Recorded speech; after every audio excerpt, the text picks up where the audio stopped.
Se você vem acompanhando o noticiário político nos últimos tempos, você sabe que mídias digitais é um assunto que vem ganhando cada vez mais importância. Já está começando até a ficar meio chato.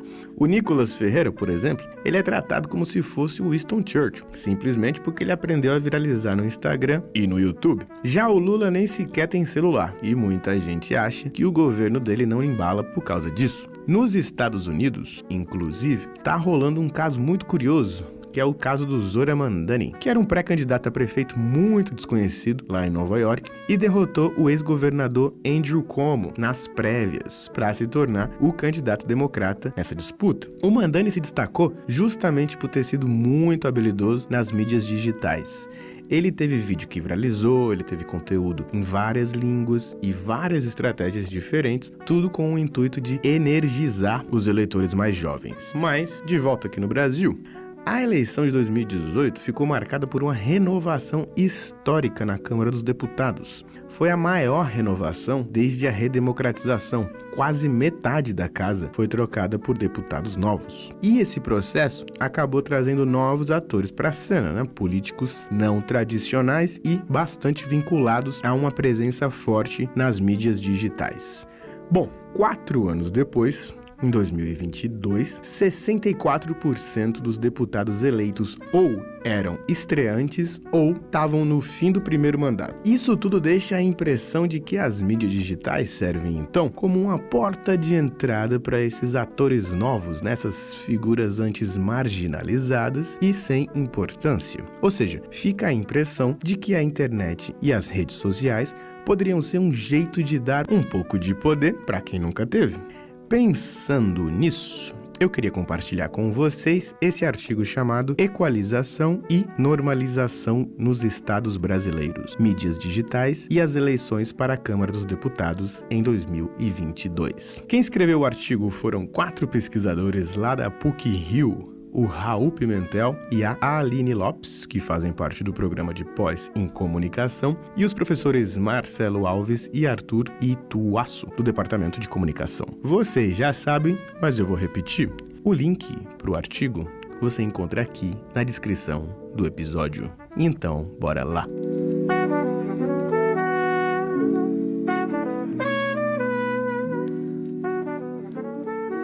Para começar essa conversa, a gente precisa entender o embate entre duas perspectivas teóricas, a equalização e a normalização. A hipótese da equalização defende que as mídias digitais reduzem barreiras de entrada, beneficiando candidatos com menos recursos, fora das grandes estruturas partidárias. Foi o que a gente viu ali no começo, A internet e as redes sociais, então, como essa porta de entrada para atores antes afastados dos espaços de poder. Já a normalização, ela afirma que essas tecnologias reforçam desigualdades já existentes, favorecendo candidatos com mais estrutura, visibilidade e recursos. Ou seja, aqui o que a internet e as redes sociais fazem é simplesmente reproduzir um comportamento que a gente já conhece.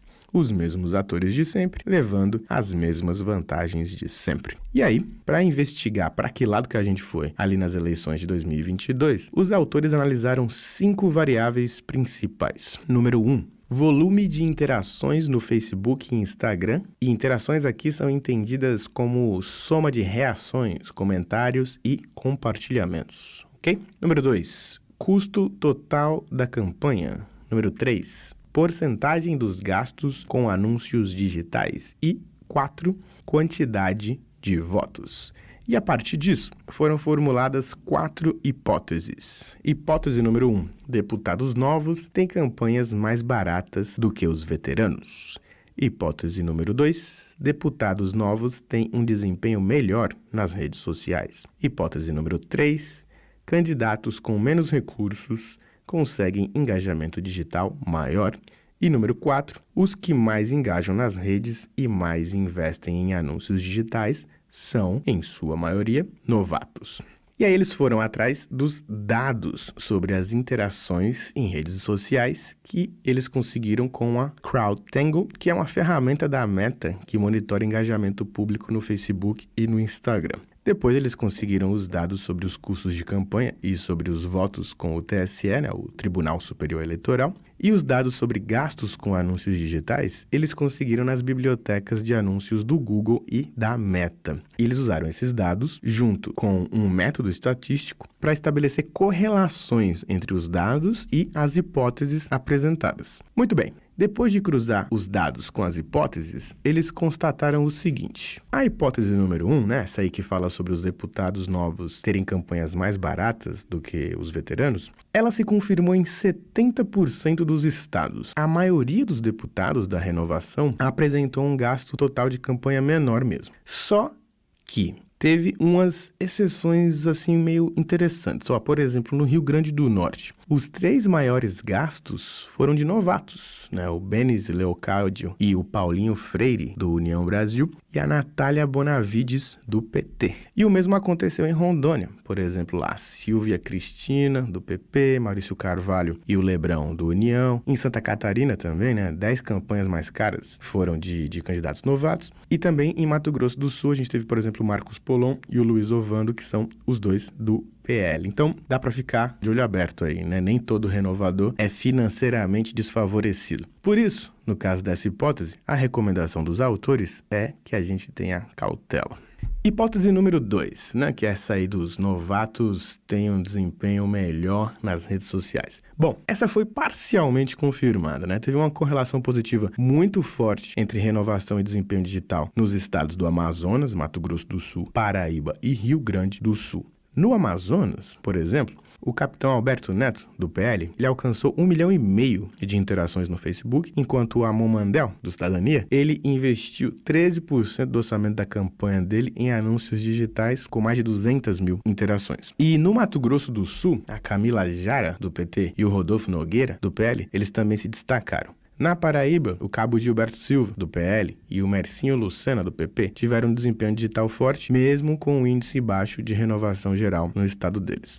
Alguns resultados positivos moderados também foram encontrados em Rondônia, Sergipe, Mato Grosso, Rio Grande do Norte e São Paulo. Por outro lado, Espírito Santo, Pará e Tocantins apresentaram correlações negativas, indicando uma tendência à normalização. Ou seja, no Espírito Santo, no Pará e no Tocantins, deputados novos tiveram um desempenho pior nas redes sociais quando comparados com os deputados veteranos. Hipótese número 3. Candidatos com menos recursos conseguem engajamento digital maior. Essa aqui se confirmou nos estados do Amazonas, Amapá, Mato Grosso do Sul, Paraíba e Rio Grande do Sul. Nessas regiões, o desempenho online dos candidatos não esteve necessariamente atrelado a um gasto alto. Isso reforça, então, a ideia de que as mídias digitais funcionaram como ferramentas de equalização.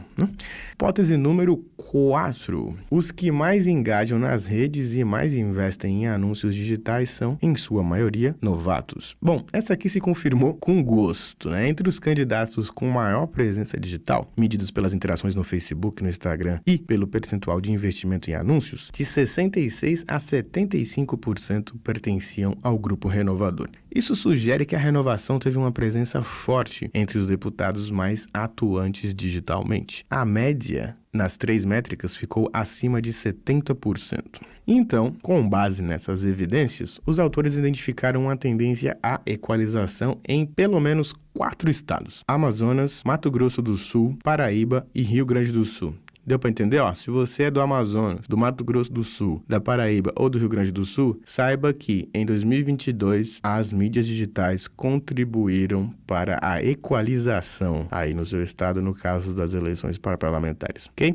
Rondônia e Sergipe, mais ou menos. Por outro lado, estados como Espírito Santo, Pará e Tocantins mostraram uma aderência maior à lógica da normalização. Deu para entender? Espírito Santo, Pará e Tocantins. Se você é desses estados, saiba que em 2022, nas eleições para deputados, a tendência aí foi que as mídias digitais contribuíssem para a normalização. Já São Paulo e Rio Grande do Norte apresentaram resultados mistos, ficando ali no meio do caminho entre esses dois polos. Apesar das tendências observadas no estudo, os autores fazem algumas ressalvas importantes. Uma delas é que nem toda renovação significa equalização.